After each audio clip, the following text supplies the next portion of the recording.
Associate sponsor UltraTech cement. चौथ्या टप्प्यात शिर्डी लोकसभा मतदारसंघाची निवडणूक सुरू झालेली आहे। तर या ठिकाणी आता नाशिक पदवीधर मतदारसंघाचे जे अपक्ष सदस्य आहेत तर ते या ठिकाणी मतदानासाठी कुटुंबासह आलेले आहेत। आणि मला हे सांगा की तुम्ही आज मतदान केलेलं आहे आणि तुम्ही या माध्यमातून मतदारांना काय आव्हान करणार? हेच आव्हान करेल की जास्तीत जास्त मतदान आपण सर्वांनी केलं पाहिजे, कारण ही देशाची निवडणूक आहे, देशाचा उत्सव आहे। महाराष्ट्रामध्ये चौथ्या टप्प्यामध्ये आज मतदान होतं आहे। त्याच्यात मी शिर्डी लोकसभा मतदारसंघातील संगमनेर जे आमचं गाव आहे तिथे मी मतदान केलेलं आहे। आणि आपणही सगळ्यांनी मोठ्या प्रमाणावर बाहेर येऊन मतदान केलं पाहिजे, कारण ही देशाची निवडणूक आहे, देशात कोणाचं सरकार असलं पाहिजे हे ठरवणारी ही निवडणूक आहे। आणि म्हणून आपण सगळ्यांनी मोठ्या संख्येने बाहेर येऊन मतदान करावं असं माझं आव्हान आहे।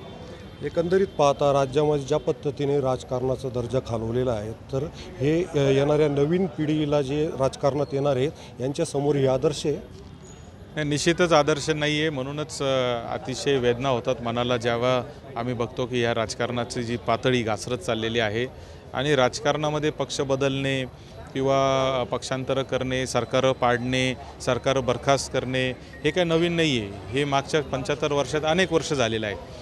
मात्र टीका ज्या पद्धतीने हे लोक आज एकमेकावर करतायत, हे नेते मंडळी जे करतायत, मला असं वाटतं की ते सहन न होण्यासारखं आहे। आणि म्हणून युवक आणि जे युवती जे नवीन तरुण पिढी आहे त्यांची खरी जबाबदारी आहे की आता बाहेर पडलं पाहिजे आणि बदल हा आता या राजकारणामधला बदल मला असं वाटतं की घडून आणला पाहिजे। एकीकडे आपण निवडून येणारे उमेदवार होते, मात्र काँग्रेस पक्षाने आपल्याला तिकीट नाकारलं आणि दुसरीकडे आता लोकसभेची निवडणूक होते, यामध्ये जे काही 2-3 उमेदवार जे आहेत तर हे यांनासुद्धा नाकारण्यात आलेलं आहे। तर काय सांगाल?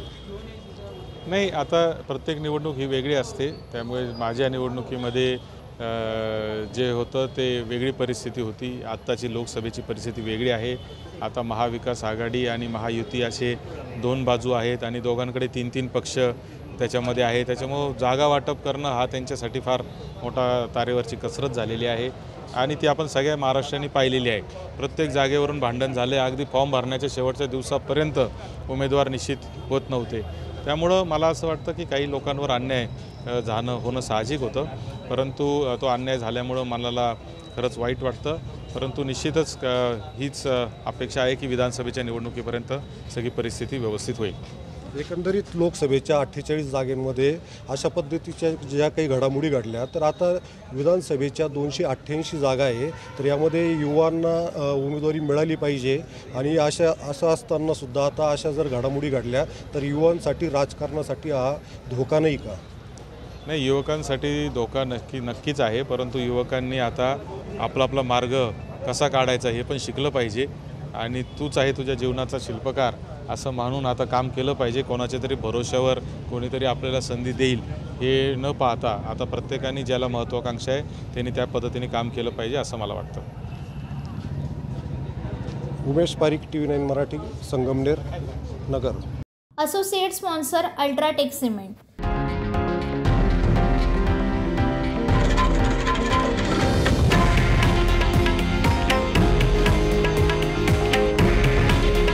हे आहे देशातील नंबर 1 न्यूज नेटवर्क आणि आपण पाहत आहात TV9 मराठी। काळजी तुमची, हित महाराष्ट्राचं।